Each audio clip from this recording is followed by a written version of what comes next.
시청자 여러분, 오늘도 즐거운 하루 보내시기 바랍니다.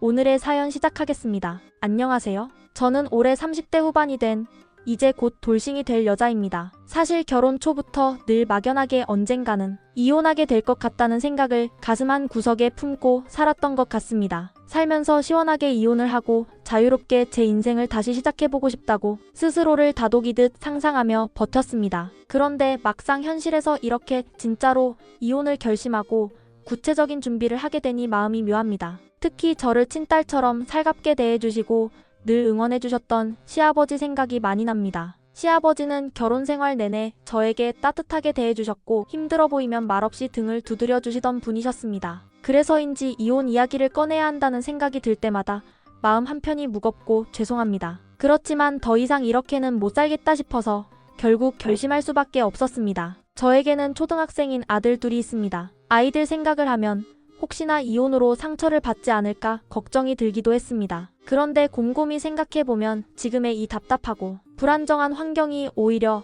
아이들에게 더 좋지 않다는 생각이 점점 강하게 들었습니다. 차라리 홀로서기를 해서 제 수입을 온전히 아이들에게 쓰고 저와 아이들이 눈치 보지 않으며 살 수 있는 공간을 만드는 것이 낫다고 판단했습니다. 아이들이 어릴 때부터 시댁의 복잡하고 얽히고 설킨 분위기를 보고 자라는 것이 과연 옳은 일일까 늘 고민했습니다. 그래서 이혼을 결심한 이유 중에는 아이들에게 더 건강한 환경을 주고 싶다는 마음이 컸습니다. 사실 결혼 생활이라는 것이 저에게는 답답함의 연속이었습니다. 저희 부부는 결혼한 지 벌써 10년이 넘었는데 그중 9년이라는 긴 세월을 시부모님 댁에 얹혀 살았습니다. 그 집에는 저희 네 식구뿐 아니라 시부모님 2분 그리고 아주버님까지 계셨습니다. 아주버님은 이혼하신 지 오래되어 혼자였는데 따로 사는 듯 보였지만 사실상 함께 살았습니다. 자는 방만 달랐을 뿐 하루 세끼를 함께하고 생활 전반이 뒤엉킨 채로 살아야 했습니다. 제가 시부모님 댁에서 하루하루를 견디는 동안 그 답답함과 무력감이 서서히 쌓여갔습니다. 시아버지와 신랑은 농사를 짓습니다. 계절마다 일이 달라서 농사철이면 새벽같이 나갔다가 밤늦게 돌아오고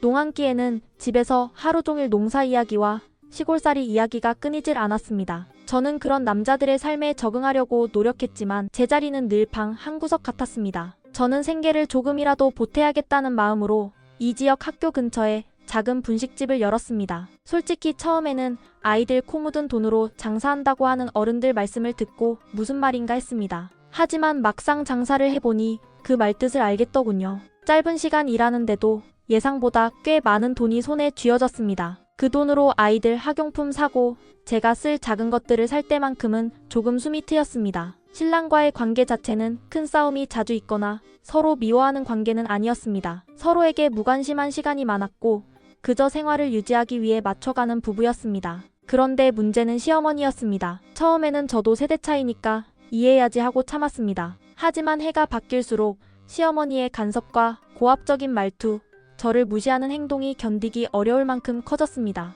아이가 태어나면 달라질 줄 알았는데 오히려 더 심해졌습니다. 제가 첫째를 낳았을 때 시어머니께서 내가 돌봐주겠다.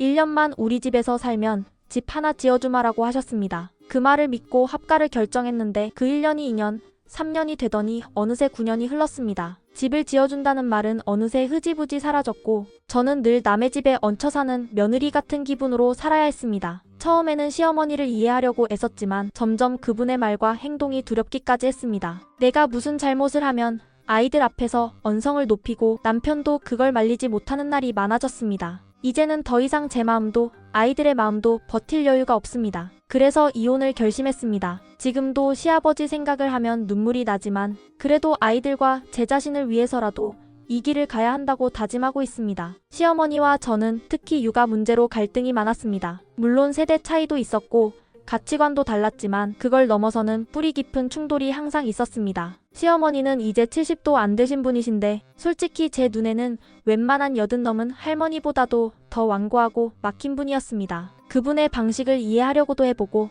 제가 한 발 물러서면 조금이라도 부드럽게 지낼 수 있을까 싶어서 애써 맞춰보기도 했습니다. 하지만 제가 아무리 마음을 다잡아도 늘 같은 문제들이 되풀이됐습니다. 육아만 해도 그렇습니다. 첫째 아이가 태어나면서부터 시작된 갈등이 시간이 흐를수록 더 심해졌습니다. 아이를 안아주는 방식, 이유식을 먹이는 방식, 학교 준비물을 챙기는 방식까지 매사에 제게 간섭을 하셨습니다. 처음에는 어른 말씀도 들어야지 하고 참았는데 시간이 지날수록 시어머니는 제 육아 방식을 요즘 것들이라며 깎아내렸습니다. 어떤 날은 아이 앞에서도 엄마가 저래서 내가 버릇이 없다고 말씀하셔서 아이가 울던 적도 여러 번 있었습니다. 육아 문제뿐만이 아니었습니다. 시어머니에게는 늘 어떤 패턴이 있었습니다. 겉으로는 성격이 시원하고 참을성이 많은 척하시는데 실은 그렇지 않았습니다. 주기적으로 정말 마치 꼭 예정이라도 되어 있는 것처럼 쌓아둔 서운함과 불만을 터뜨리셨습니다. 내가 이렇게 마음 넓게 다 받아주며 사는 사람이 어디 있느냐 하시면서도 정작 저에게는 사소한 말투 하나까지 문제 삼으셨습니다. 특히 기억에 남는 게 있습니다. 시어머니가 한참 속이 상하셨다고 하며 이런 말씀을 하셨습니다. 그때 내가 이런 말을 했을 때 너는 이렇게 대답했어야 하는 건데 왜 그렇게밖에 말을 못하느냐. 그러면서 나는 그게 너무 서운했다고 매번 이야기하셨습니다. 사실 저는 대화를 이어가려고 그땐 제 생각이 짧았습니다. 죄송합니다 하고 말씀드리는데도 그분은 제 말은 듣지도 않으셨습니다. 제가 뭐라고 말을 해도 그저 네가 나 때문에 고생했다고? 웃기지 마라. 내가 더 힘들었다 하며 제 마음은 아무 관심도 두지 않으셨습니다. 그렇게 서로 부딪히고 제가 죄송하다고 낮추어도 시어머니는 한번 화가 나면 끝까지 풀어주시지 않았습니다. 그러다 며칠 전에는 정말 어처구니 없는 이야기를 들었습니다. 아주버님이 이혼하신 일조차 제 탓으로 돌리시더군요. 내가 들어와서 집안 공기가 달라져서 그렇다며 내가 시집을 잘못 와서 우리 집 꼴이 이렇게 됐다고 하셨습니다. 처음에는 잘못 들은 줄 알았습니다. 제가 어떻게 아주버님의 결혼과 이혼에 책임이 있을 수 있겠습니까? 그런데 그분은 정말로 그렇게 믿고 계신 것 같았습니다. 그 말을 듣는데 온몸에서 힘이 빠졌습니다. 아무리 생각해도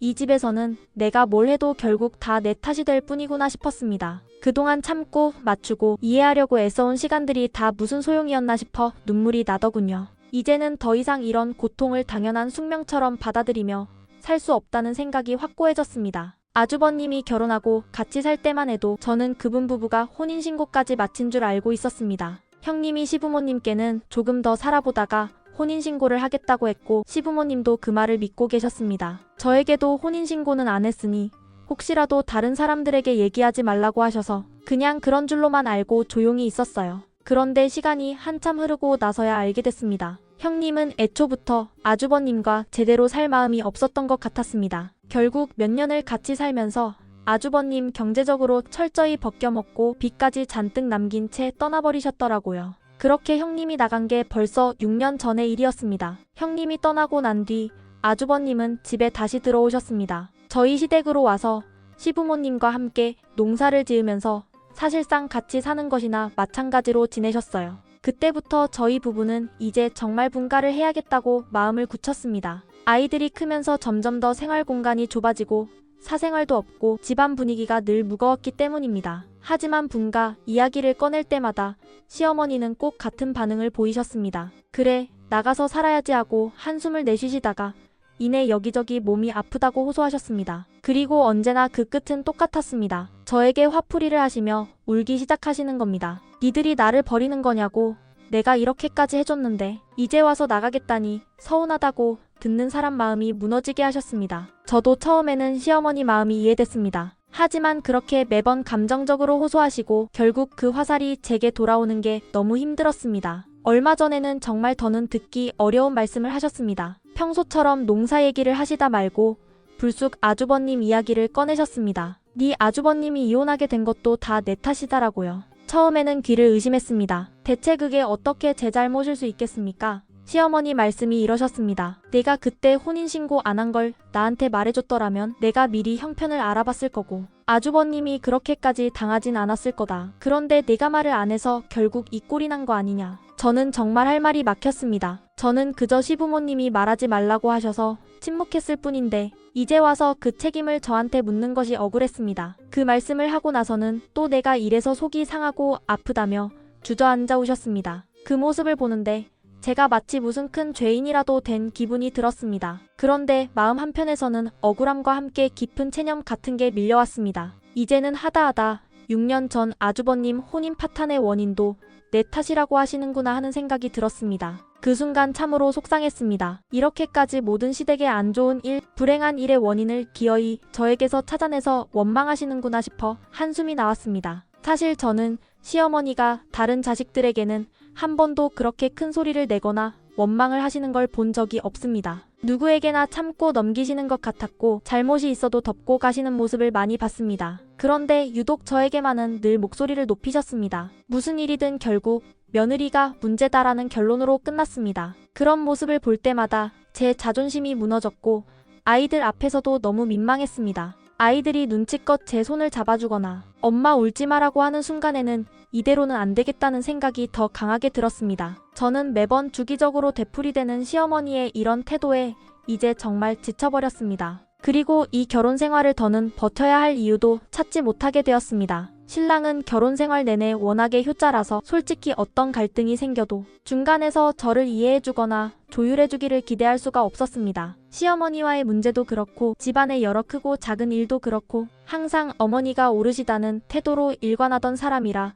늘 혼자 부딪히고 혼자 사겨야 했습니다. 저는 결혼 후에 아이들 키우고 살림을 도맡으면서도 아이들 교육비에 보태려고 가게를 열어 돈을 벌었습니다. 그런데 참 아이러니하게도 그렇게 매일 분식집에 나가 땀 흘려번 돈으로 저 혼자 아이들 학원비와 생활비 대부분을 부담했는데 그걸 당연하게 여기는 분위기가 시댁에 있었습니다. 생활비라는 걸 한 번도 제대로 받아본 적이 없었어요. 오히려 제가 한 달, 두 달 모아둔 돈이 조금만 목돈이 되면 신랑은 그 돈을 급하게 필요하다면서 당당하게 가져갔습니다. 처음에는 저도 부부니까 그러려니 하고 줬는데 나중에는 그 돈이 어디로 갔는지 무엇에 쓰였는지조차 설명을 해주지 않더군요. 그냥 필요해서 썼어. 나중에 갚을게라는 말만 늘어놓고는 끝이었습니다. 어느 날은 시어머니께서 정말 어이가 없는 말씀을 하셨습니다. 너처럼 편하게 사는 며느리 없다고 하시더라고요. 순간 귀를 의심했습니다. 늘 가게에서 아침 일찍부터 일하고 아이들 학교 보내고 집안일에 치여 살던 제가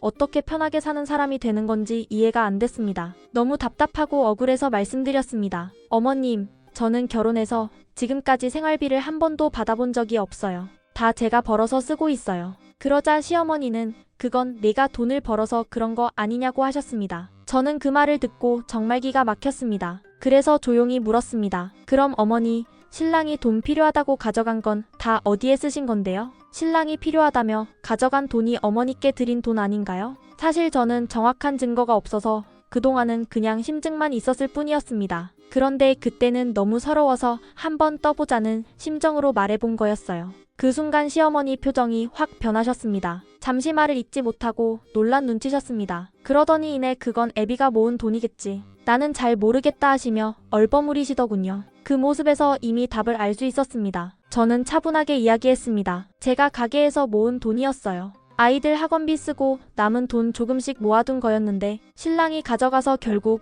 어머니께 드린 거라고 생각하니 솔직히 마음이 많이 상합니다. 그러자 시어머니는 더 이상 아무 말도 하지 않으셨습니다. 그러면서도 끝까지 시치미를 떼려고 하셨습니다. 아들이 준 돈을 내가 받았을 뿐인데 그게 내 돈인지 어떻게 아냐고요. 그 말을 듣고 너무 허탈했습니다. 언제나 저를 며느리라기보다 집안일과 돈을 당연히 보태야 하는 사람 정도로 여기시는 것 같았어요. 아무리 제가 맞춰도 아무리 노력해도 결국에는 이런 식으로 모든 책임과 수고가 제 몫이 되고 제가 해온 것들은 아무 의미도 없는 것처럼 취급받았습니다. 그때부터였던 것 같습니다. 아, 내가 아무리 애써도 이 집에서는 결코 인정받지 못하겠구나 하는 깨달음이 완전히 제 안에 내려앉은 건 그 후로는 마음을 내려놓게 되었습니다. 이렇게 살면서 매번 내 노력이 어디로 흘러가는지도 모르고 언제든 남이 준 시혜처럼 치부되는 게 더는 견디기 어렵다고 느꼈습니다. 그날 저는 더 이상 참지 못하겠다는 마음이었습니다. 너무 억울하고 자존심이 상해서 시어머니께 처음으로 제 속마음을 다 이야기했습니다. 어머니,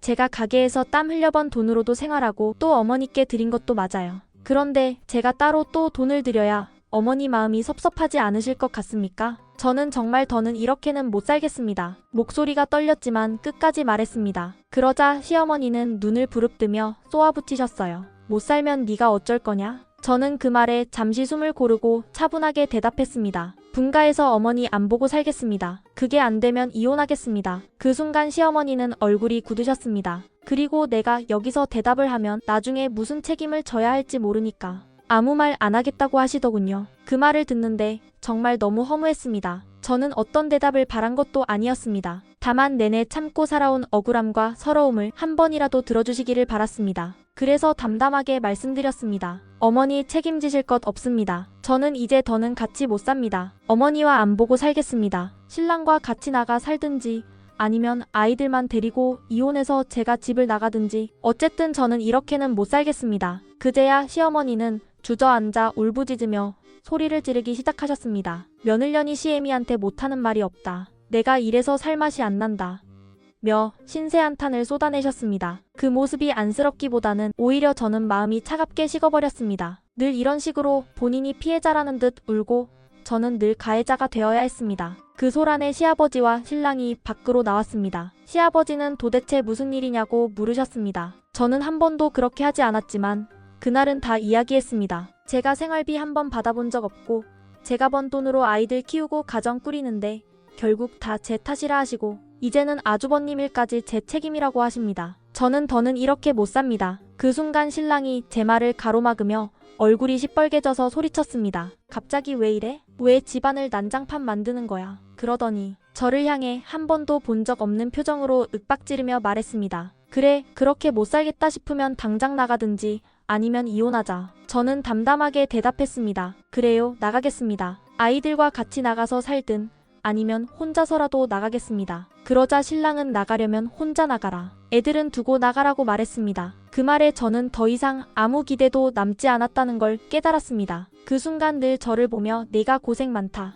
수고가 많다고 하시던 시아버지가 옆에서 아무 말 없이 한숨만 내쉬셨습니다. 예전에는 그 시아버지의 말 한마디가 저를 버티게 해주었는데 그날은 다 말뿐이었구나 하는 생각이 들었습니다. 좋게만 보이던 모습이 다르게 보이기 시작했습니다. 제가 너무 못돼 먹은 며느리일 수도 있습니다. 제가 너무 제 입장만 생각하는 이기적인 사람일 수도 있습니다. 하지만 결혼 생활 내내 제 마음 한구석이 이렇게까지 비참하게 무너진 적은 없었습니다. 그날 저는 마음속으로 마지막으로 다짐했습니다. 이제는 정말 여기서 벗어나야겠다. 더는 누구에게도 내 서러움을 이해해달라고 매달리지 말아야겠다. 그때부터였던 것 같습니다. 결혼 생활을 끝내는 것이 두렵지 않게 느껴진 건 그렇게 그날 밤 집안이 뒤집히도록 한바탕 난리를 치고 난 다음 날이 되었습니다. 밤새 거의 한숨도 못 잤습니다. 아이들이 혹시나 무서워할까봐 애써 담담하게 있으려고 했지만 가슴이 벌벌 떨려서 아무것도 할 수 없었습니다. 새벽에 겨우 정신을 붙잡고 평소처럼 가게 문을 열려고 나섰다가 문 앞에서 멈춰 섰습니다. 몸이 말을 듣지 않았습니다. 마음이 무너져 내려서 문 손잡이를 잡을 힘조차 없었습니다. 결국 가게 문도 열지 못하고 아이들 손을 잡고 친정으로 갔습니다. 친정에 도착해 부모님 얼굴을 보자마자 눈물이 터졌습니다. 엄마도 무슨 일이냐며 다그치듯 묻다가 제가 울면서 말을 잇지 못하자 아무 말도 하지 않고 등을 두드려 주셨습니다. 잠깐이라도 이 집에서 머물며 숨 돌리고 싶었습니다. 하지만 언제까지 친정에 얹혀 살 수도 없기에 그날부터 아이들과 살 집을 부랴부랴 알아보기 시작했습니다. 그렇게 발품을 팔고 돌아다니다가 마침 적당한 보증금의 원룸 하나를 임시로 구했습니다. 작고 허름했지만 누구 눈치도 볼 필요 없고 매일같이 쌓여가던 서러움도 없는 공간이라는 점이 너무 고마웠습니다. 그때 처음으로 이제 진짜 끝까지 가야겠다는 생각이 마음 깊이 자리 잡았습니다. 며칠 뒤 신랑이 전화를 해왔습니다. 목소리가 예전과 다르게 낮고 한없이 조심스러웠습니다. 만나자고 하길래 나갔습니다. 신랑은 그날 처음으로 저에게 미안하다고 말했습니다. 그러더니 너무 성급하게 나간 것 같다. 이제 분가하자고 했습니다. 내가 그렇게 힘들었을 줄 몰랐다. 이제 우리 따로 집 얻어서 아이들이랑 살자고 마치 모든 게 당장이라도 해결될 것처럼 말했습니다. 하지만 저는 이미 돌아갈 마음이 없었습니다. 그 말을 듣는데도 마음 한구석이 아무렇지도 않았습니다. 그래서 차분하게 그러나 단호하게 대답했습니다. 싫어. 이제는 늦었어. 나 당신이랑 다시 못 살겠어. 나는 이혼할 거야. 그리고 그대로 자리를 떴습니다. 며칠 뒤 다시 전화가 왔습니다. 신랑은 그제야 제게 이런저런 변명을 늘어놓았습니다. 어머님은 시골에서 배우지 못하고 사셔서 그런 거다. 너도 알지 않냐? 어머님이 배워서 저러는 게 아니지 않냐? 그냥 좀 이해해달라. 그 말을 듣는데 웃음도 나오지 않았습니다. 그래서 저는 냉정하게 대답했습니다. 아니, 그건 상관없어. 어디서 자랐고 뭘 배우고 못 배우고의 문제가 아니야. 어머님은 그냥 나쁜 사람이야. 그리고 그 아들인 당신도 똑같아. 신랑이 말을 잇지 못하자 저는 멈추지 않고 차근차근 이야기했습니다. 큰아들 이혼도 내 탓이라고 하고 분가하자고 약속은 수십 번 했으면서도 결국 아무것도 안 했어. 돈이 필요하면 내가 땀 흘려번 돈을 당연하듯이 가져가 쓰면서 그걸 또 은혜라도 되는 양 나를 무시했지. 그런 당신네 집안 내가 보기엔 짐승만도 못한 인성이야. 한참 동안 신랑이 아무 대꾸도 하지 못하더니 제가 마지막으로 말했습니다. 나는 이제 아이들이 이 집안에서 뭘 보고 배울까봐 무서워. 그래서라도 당신하고 이혼할 거야. 내가 지금까지 10년 동안 참고 맞추고 견뎌온 것들 전부 위자료로 보상받을 거야. 나 그렇게 살기 싫어. 이제 내 인생은 내 거야. 그 말을 하고 돌아서는데 마음이 덜컥 무겁기도 했지만 동시에 이상하게도 홀가분했습니다. 이제는 정말 끝이다라는 확신이 드니 처음으로 숨이 편하게 쉬어졌습니다. 신랑은 지금 한 달 가까이 매일같이 저에게 잘못했다고 빌고 있습니다. 전화도 하고 문자를 보내고 심지어 원룸까지 찾아와 문 앞에서 기다린 적도 있었습니다. 예전 같았으면 그의 사과를 듣고 마음이 흔들렸을지도 모르겠습니다. 하지만 이상하게도 이번에는 그 어떤 말에도 마음이 움직이지 않았습니다. 사과를 받는다고 해도 다시는 예전처럼 살 수 없을 것 같았습니다. 제가 그동안 견뎌온 시간과 감정을 생각하면 이제는 제 한계를 넘었다는 생각이 듭니다. 저는 제가 시댁에서 종처럼 살면서 아이들 뒷바라지에 남편과 시어머니까지 챙기며 돈까지 벌어다 바치고 살 자신이 없습니다. 그게 결혼이라면 저는 이제 더 이상 그 결혼을 하고 싶지 않습니다. 제가 아이들을 혼자서 풍족하게 키울 만큼 넉넉하지는 않아도 적어도 부족함 없이 건강하게 키울 수 있을 만큼은 벌어왔습니다. 그 사실이 저를 지탱해주는 큰 위안이기도 합니다. 내가 이혼하면 아이들 데리고 어떻게 살지? 하는 두려움이 마음 한켠에 늘 있었지만 막상 나와보니 그것도 생각보다 할만하다는 걸 느끼고 있습니다. 그런데도 마음이 무거운 건 아이들이 아빠를 그리워할 때입니다. 신랑이 아이들에게는 큰 잘못을 한 적이 없어서 그런지 아이들이 가끔 아빠 이야기를 꺼냅니다. 엄마, 아빠는 언제 와? 아빠랑 같이 놀고 싶어 하는 소리를 들으면 순간 마음이 아프고 흔들리기도 합니다. 하지만 저는 아이들 앞에서 그 어떤 말도 하지 않습니다. 아이들이 불필요한 상처를 더 받지 않도록 그냥 아빠는 나중에 보자 하고 웃어주려고 했습니다. 그렇다고 해서 다시 돌아갈 생각은 없습니다. 제가 너무 지쳐버렸기 때문입니다. 결혼 초에는 시어머니가 주범이고 신랑은 그냥 어쩔 수 없이 끌려다니는 사람이라고 생각했습니다. 하지만 이제 와서 돌아보면 신랑도 다 알고 있었고 저를 그 상황에 방치하면서 공범이었습니다. 중간에서 단 한 번도 저를 단단히 지켜주지 못한 그 사람에게 이제는 더 이상 기대할 것도 바랄 것도 없습니다. 그래서 저는 지금도 계속 이혼을 요구하고 있습니다. 신랑이 협의 이혼에 동의하지 않으면 소송이라도 해서 끝낼 생각입니다. 솔직히 이런 과정도 마음이 편치 않습니다. 결혼이라는 게 이렇게까지 서로를 부수고 상처 주며 끝나야 하나 싶어 씁쓸합니다. 요즘은 친구들 얼굴 볼 여유도 거의 없습니다. 가게 일도 해야 하고 아이들 학교도 챙겨야 하고 임시 거처에서 하루하루를 정신없이 보내다 보면 하루가 금세 지나갑니다. 그래서 하소연할 곳도 마땅치 않아 이렇게 여러분들께 제 이야기를 꺼내놓게 되었습니다. 읽어주셔서 정말 감사합니다. 그저 누군가 제 얘기를 들어주신다는 것만으로도 제가 혼자가 아니라는 것만으로도 위로가 됩니다. 언젠가는 지금의 혼란이 다 지나가고 아이들과 저를 웃게 하는 날들이 오기를 바라며 하루하루 버텨보고 있습니다.